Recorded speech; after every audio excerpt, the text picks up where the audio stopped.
A simple woman in a janitor's uniform was cleaning windows in a glass and steel skyscraper when a foreign client got lost in the lobby, and no one could help until she quietly stepped forward and started speaking flawless Mandarin, then switched to French, then Italian, then Spanish. Turns out she can speak 9 different languages. The CEO, walking by, stopped cold, and within minutes she was being escorted upstairs, not to clean the boardroom, but to meet the man who ran the entire company. Before we reveal what happened inside that private meeting, hit that subscribe button and tell us in the comments where you're watching from. Now let's get into it. The Ethereum Global building didn't need a flashy sign, just 37 floors of glass and steel rising like a monument to ambition in the heart of downtown. That was the whole point. If you had to ask what company operated there, you weren't important enough to know. The lobby alone cost more than most people's homes. Imported marble stretched across floors so polished you could check your makeup in them. Indoor trees, real ones, not plastic, stood at precise intervals, their leaves dusted weekly by a team that arrived before dawn. Chrome fixtures caught every beam of natural light and threw it back doubled. The air smelled faintly of leather, expensive coffee, and that particular scent of money that clings to places where million-dollar deals get signed over handshakes. Everyone who walked through those doors looked like they belonged. Tailored suits that cost more than minimum wage workers made in a month, briefcases that gleamed like weapons, shoes that clicked against marble with the confidence of people who'd never doubted their right to be there. Everyone, except Fatima. She moved like water through the lobby, quiet, invisible, essential, but unnoticed. Her navy uniform had been pressed that morning, but the fabric was tired, softened by countless washes in a machine that had seen better decades. The ID badge hanging from her neck stayed tucked beneath a thin cardigan that she'd probably owned since her son was in middle school. Her shoes made no sound against the marble. She'd learned years ago that silence was survival in places like this. She was 43, though the lines around her eyes belonged more to worry than years. Her dark hair disappeared beneath a simple headscarf, and when people bothered to speak to her at all, it was usually without looking up from their phones. She'd nod, murmur, "Yes, sir," or "No problem," and continue with her work. That was the arrangement. She cleaned their world. They pretended she didn't exist. Fatima had been working the morning shift for 2 years, arriving before the sun touched the building's crown, leaving after the executives had settled into their corner offices with their first lattes of the day. She knew every surface in that building, every smudge on every window, every coffee ring on every conference table. She moved through it all, like a ghost with a purpose, wiping away the evidence of other people's lives. That Tuesday morning started like every other: elevator buttons sanitized, bathroom mirrors polished, conference rooms reset to their sterile perfection. By 9:30, the building buzzed with the energy of people who believed they were changing the world. Fatima was in the north lobby, Windex bottle in one hand, microfiber cloth in the other, working on a wall of windows that someone had managed to streak with fingerprints the day before. She liked the window work. It was repetitive, meditative. Spray, wipe, move 6 inches, repeat. The glass was always honest. Either it was clean or it wasn't. No politics, no pretense, just clarity. That's when she heard the shouting. Near the main reception desk, a man in an expensive overcoat was gesturing frantically at the building directory. His voice carried the sharp edge of panic, his words rapid and urgent. Mandarin. Fatima recognized it immediately, the particular cadence of someone from Beijing, maybe Shanghai, speaking too fast because time was running out. 我迟到了10分钟，会议室在哪里? He was saying, checking his watch with the movements of a man who knew he was in trouble. I'm already 10 minutes late. Where is the meeting room? The receptionist, a young woman with perfect makeup and a smile that cost the company $50,000 a year, stared at him like he was speaking in code, which to her he was. She held up one finger in the universal gesture for wait, then reached for her phone, probably calling upstairs to find someone, anyone, who might understand what this clearly important man was trying to say. A security guard drifted over, trying to help with exaggerated hand gestures and the kind of loud, slow English that people use when they think volume equals comprehension. "Meeting, you want meeting, what floor?" The man's face was getting red. He pulled out his phone, probably trying to find a translation app, but his hands were shaking with frustration. Meanwhile, 3 other employees had gathered around the desk, all offering unhelpful suggestions. Someone suggested Google Translate. Someone else mentioned calling the International Relations Department, if they had one. Fatima stopped wiping the window. She stood there for a moment, cloth suspended. In her hand, listening to the man's increasingly desperate explanations. She understood every word, not just the language, the situation. The fear in his voice wasn't about being lost. It was about disappointing people, about failing at something important, about being somewhere foreign and having no way to make himself understood. She knew that feeling. The man tried again, slower this time. 我只是要找到通往会议室的路。这很重要. I just need to find the way to the meeting room. This is important. The receptionist pulled out her own phone, fingers stabbing at the screen. The security guard shrugged and radioed someone. A small crowd was forming, not to help, but to watch. The kind of rubbernecking that happens when someone else's crisis becomes your entertainment. Fatima set down her Windex bottle. She didn't march over, didn't make a dramatic entrance, just walked quietly across the marble floor, her soft-soled shoes silent as always, until she was standing beside the reception desk. 会议是在27楼, she said softly. 让我带您去电梯. The meeting room is on the 27th floor. Let me take you to the elevator. The man's shoulders dropped like someone had just lifted a 100-pound weight off them. His face transformed from panic to relief so quickly it was almost startling. Ni hui shuo zhongwen, Tai Howler. You speak. A Chinese? Thank goodness. Wo hui, Qinggen wo lai. I do, please follow me. The entire reception area went dead silent. The security guard's hand froze halfway to his radio. The receptionist's mouth actually fell open. A junior executive who'd been pretending to check email while watching the drama unfold, slowly lowered his phone. Fatima turned to the man's 2 assistants, younger, probably American-born, clearly just as lost as their boss. Without missing a beat, she switched to French. Je vais l'accompagner à l'ascenseur. Vous pouvez dire aux gens en haut qu'il arrive maintenant. Il n'est pas vraiment en retard. I'll take him to the elevator. You can tell the people upstairs that he's coming now. He's not really late. One of the assistants blinked hard. Merci. Oui, merci. Fatima nodded and began walking toward the elevator bank, the Chinese executive following beside her, chattering gratefully about traffic and confusion and how relieved he was to find someone who understood. As they walked, another small crisis caught her attention. A couple near the visitor information kiosks, speaking in rapid Italian, clearly frustrated with the digital directory that only displayed information in English.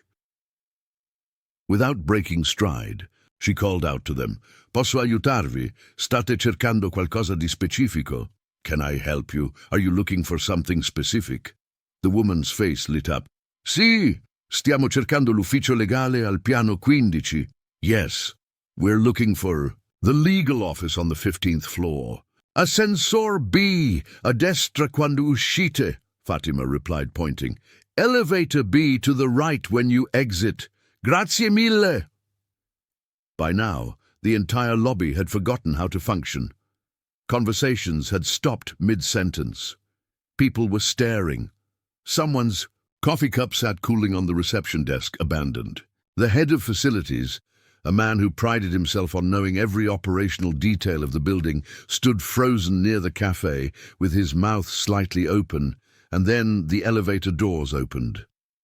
Nicholas Ward, CEO of Ethereum Global, stepped out in the middle of a conversation with his chief technology officer, something about quarterly projections and market penetration in Southeast Asia.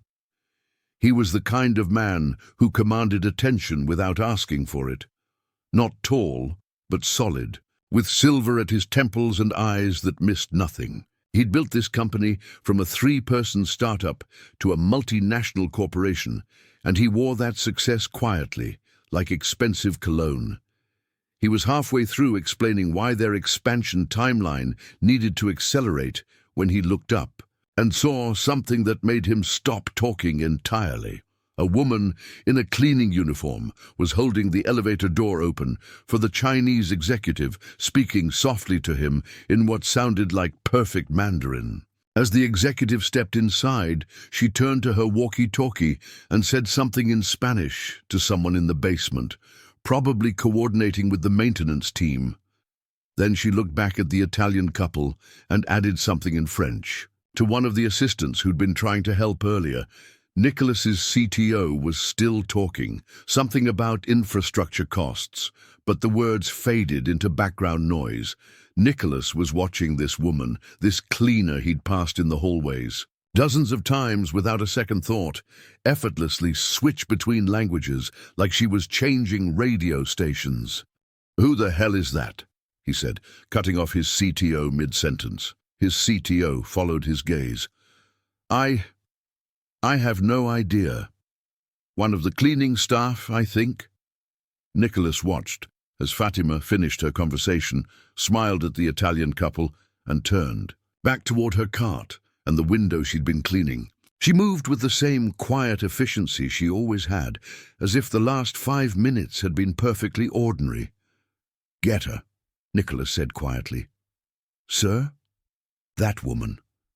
Get her up to my office. Now." His CTO blinked. Should I ask what this is?" "About?"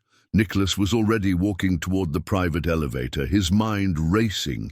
In 30 seconds, he'd watched an employee handle 4 different languages and 3 separate crises, while the rest of his staff stood around looking helpless. And he'd never even known she existed. "Just get her." The CTO nodded and hurried toward the reception desk, where Fatima was quietly returning to her window cleaning. The lobby was still buzzing with whispered conversations about what they'd just witnessed.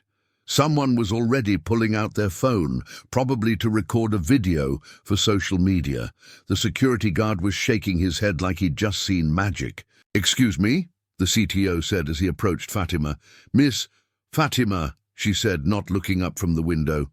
"Fatima, Mr. Ward would like to speak with you." She stopped wiping and turned. "I'm sorry." "The CEO. He'd like to see you in his office." For the first time since the morning began, Fatima looked genuinely surprised. Her eyes widened slightly, and she glanced around as if checking to make sure he was really talking to her. Is there a problem?" "No," the CTO said quickly. "No problem. He'd like to talk to you." Fatima looked at her cart, her supplies, the window that was still half cleaned.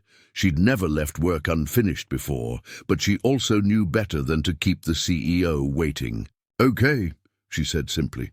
The CTO led her toward the executive elevator, the one reserved for board members and VIP visitors. As they walked, the lobby slowly began to return to normal, but people were still stealing glances, still whispering. The receptionist was already on her phone, probably calling HR to report what had just happened. In the elevator, Fatima stood with her hands folded in front of her, watching the floor numbers climb. She'd cleaned these upper floors before, but always after hours, when the offices were empty and dark. She'd never been up here during business hours, never seen them alive with activity. At the 42nd floor, the doors opened to a corridor. That felt more like a museum than an office. The carpet was thick enough to muffle footsteps completely. Art that probably cost more than she made in 5 years hung on walls painted in colors she didn't have names for. Everything was soft and expensive and hushed. Nicholas Ward was waiting for her in a conference room with floor-to-ceiling windows that offered a view of the entire city. He was alone. No assistant, no recording device, no stack of papers. Just a man sitting at a polished table with 2 cups of coffee, one of which he pushed toward the chair across from him as she entered. "Please," he said, gesturing to the chair. "Sit." Fatima sat carefully, her hands still folded in her lap. She didn't touch the coffee. Nicholas studied her for a moment, and she met his gaze steadily. Not defiant, not nervous, just present. "You speak Mandarin," he said finally. "Yes. And French?" "Yes. And Italian and Spanish." She nodded. "And Arabic and Urdu and Farsi, some Russian, English, obviously. I'm learning Japanese, but I'm not very good at it yet." Nicholas leaned back in his chair. 9 languages. 8.5, she corrected gently. "How long have you worked here, Fatima?" 2 years and 4 months. "And in all that time, no one has ever asked you about this?" She shrugged slightly. "People don't usually ask the cleaning lady about her hobbies. Is that what this is? A hobby?" "No," she said after a pause. "It's what I used to do for work. Before." "Before what?" Fatima looked out the window at the city spread below them. From up here, the people on the streets looked like ants, and their problems seemed very far away. "Before I came here," she said, "I worked as an interpreter, for NGOs mostly, refugee resettlement, medical translation, court proceedings sometimes." Nicholas set down his coffee cup. "What happened?" "Nothing dramatic. My certifications didn't transfer when I immigrated. They told me I'd need to take classes, get recertified. But the classes were expensive, and there was a waiting list, and my son needed to eat." She said it matter-of-factly, without self-pity. "So I took what I could get." "You've never tried to apply for other positions?" "Here, I did once. Submitted a resume for an administrative position.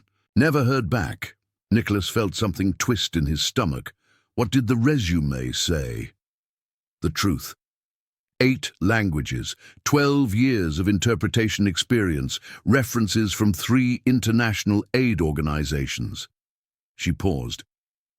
"I think maybe it seemed too good to be true. People probably thought I was lying." They sat in silence for a moment. Outside the window, a helicopter crossed the sky, its rotors beating a rhythm they could feel through the glass. "Let me ask you something," Nicholas said finally. "What would you want to do here? If you could do anything." Fatima considered this. "I'd want to help people understand each other. Stop problems before they start because someone couldn't explain what they needed, or someone else couldn't understand what they were being told." "That's not a cleaning job." "No," she agreed, "but it's the job that needed doing downstairs, and no one else was doing it." Nicholas stood and walked to the window. The city stretched out below him, millions of people speaking dozens of languages, trying to make themselves understood, trying to build lives in a place that didn't always make room for them. "You know what happened down there?" he said without turning around. "In 5 minutes, you solved more communication problems than our entire international relations department has addressed this month. I just spoke to people. In their own languages. You made them feel heard." He turned back to face her. "How would you feel about making that your actual job?" Fatima blinked. "I'm sorry?" "I want to offer you a position. Cultural liaison. You'd work with different departments to identify communication barriers, help with translation needs, maybe develop some protocols for situations like what happened today." "I don't have the right certifications." "You have something better," Nicholas interrupted. "You have the ability to see what needs to be done and do it, without being asked, without making a fuss about it." Fatima was quiet for a long time. When she finally spoke, her voice was soft. "Can I ask you something?" "Of course." "Why now? I've been here for over 2 years." I've probably walked past you 50 times in the hallways. What made you notice me today? Nicholas sat back down across from her. Honestly, I don't know. Maybe it was seeing you help that man, or hearing you switch between languages like it. Was nothing, but I think, he paused, searching for the right words. I think it was realizing that I've been walking past someone extraordinary and seeing her as ordinary, and that says more about me than it does about you. Fatima nodded slowly. When do I start? The transition wasn't immediate.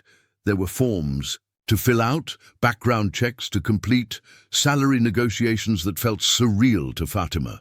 She was going from minimum wage to more money than she'd ever made in her life. But within 2 weeks, she had a small office on the 32nd floor and a simple title, Cultural Communications Specialist. She kept the same quiet manner, the same careful way of moving through the world. But now, instead of being invisible, she was essential. The first thing she did was create a language survey for all employees, not mandatory, just voluntary. She wanted to know what linguistic resources they already had in the building. The results surprised everyone, including her.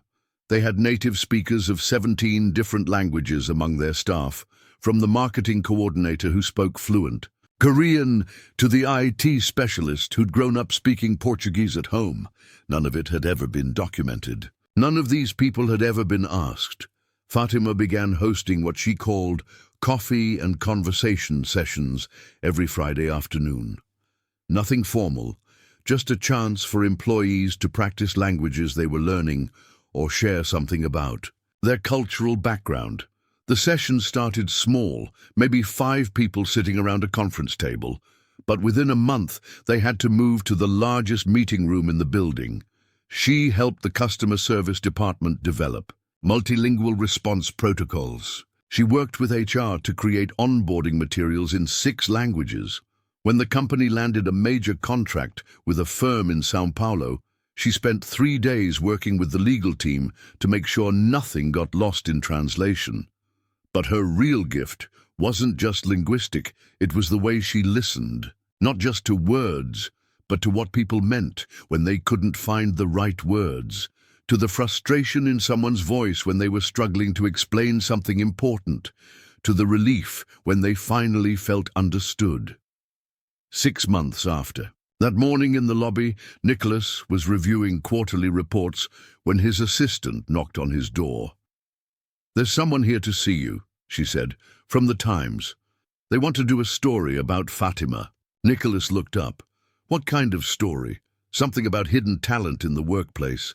How companies are missing incredible employees because they're not looking in the right places.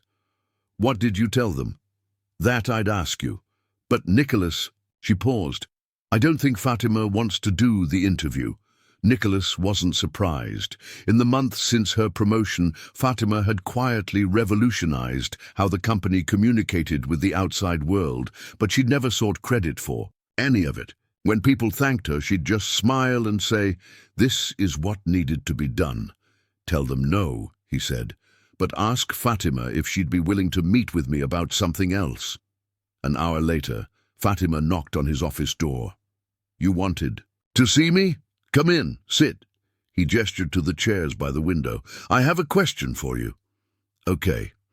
The reporter who came by today, she's not the first. We've had 3 media requests about you in the past month. Job offers from other companies, invitations to speak at conferences about workplace diversity and inclusion." Fatima looked uncomfortable. "I'm not interested in any of that." "I know. But I'm curious why." She was quiet for a moment, looking out at the city. "Because it's not about me," she said finally. "It's about all the other people who are still cleaning windows and serving coffee and stocking shelves who have stories nobody's bothering to hear." Nicholas nodded. "So what do you want to do about that?" "I want to make sure that the next person like me doesn't have to wait 2 years to be seen." "How?" Fatima pulled a folder from her bag, not the expensive leather portfolio that executives carried, but a simple manila folder with handwritten notes and printed emails. I've been working on something, she said. A pilot program. Other companies could use it too if they wanted. It's not complicated. Just a way to identify and develop talent that's already there, already working, already contributing, but maybe not in the ways people expect. She opened the folder and showed him a simple flowchart, hand-drawn but meticulously planned. It outlined a process for regular skills assessments, informal mentoring programs, and what she called lateral opportunity mapping. Ways to help people move between departments based on their actual capabilities rather than just their job. Titles. You drew this? Nicholas asked. I'm not good with computers for things like this, but the ideas are sound. Nicholas studied the proposal. It was brilliant in its simplicity, not a massive corporate overhaul, but a systematic way of paying attention, of asking questions, of looking at people as complete human beings rather than just the roles they happen to fill. How long have you been working on this? Since the day I started here. I've been thinking about it for years, but I didn't know how to make it real until I had a chance to try some of these things myself. And the results? So far, we've identified 12 employees who were ready for advancement or lateral moves. 3 have already transitioned to new roles. The others are in development programs. She paused. There's probably more we haven't found yet. Nicholas looked at her across the desk. This woman who'd spent 2 years invisible in his building and was now quietly reshaping how they thought about human potential. What do you need from me to make this bigger? Just permission to keep trying, and maybe help talking to other department heads who might not take the idea seriously if it just comes from me. Done. A year later, the Ethereum Talent Recognition program had been implemented across all of their locations and had been adopted by 6 other companies. Harvard Business School wrote a case study about it. Fatima still refused most interview requests, but she did agree to speak at a conference for human resources professionals. Her presentation was simple, a 15-minute talk about the importance of asking questions and listening to answers. No PowerPoint slides, no complex frameworks, just practical advice about how to see people as they really are, rather than as you expect them to be. The audience gave her a standing ovation. Afterward, a woman approached her, middle-aged, carefully, dressed, speaking with a slight accent. "Excuse me," she said. "I work for a hospital system in Chicago. We have a lot of immigrant employees, cleaning staff, food service, maintenance. I was wondering if you might be willing to consult with us about implementing something like your program." Fatima smiled. "What languages do they speak?" "Oh, everything. Spanish, Polish, Arabic, Tagalog, Vietnamese, maybe 10 or 12 different languages altogether." "And how many of your managers speak those languages?" The woman looked embarrassed. "None, really." "Then that's where we start," Fatima said. "Not with new programs or policies, just with someone taking the time to listen." On the flight home, Fatima looked out the airplane window at the city growing larger below her. Somewhere down there, people were cleaning offices and serving food and stocking shelves, carrying stories and skills and dreams that no one had bothered to ask about. But now, at least a few more companies were asking. It wasn't everything, but it was a start, and sometimes a start is enough. Have you ever worked alongside someone whose brilliance went unnoticed? Or maybe you were the one everyone overlooked until your moment finally came. Tell me your story in the comments. I read every single one. If Fatima's journey moved you, hit that like button and make sure you're subscribed with the bell on. We post grounded, powerful stories just like this every single day. And if you've ever known someone quietly extraordinary, someone who changed lives without raising their voice, send this video to them. It might make their whole week. Other stories are already on your screen. Watch one now, and I'll see you tomorrow, same time, same place.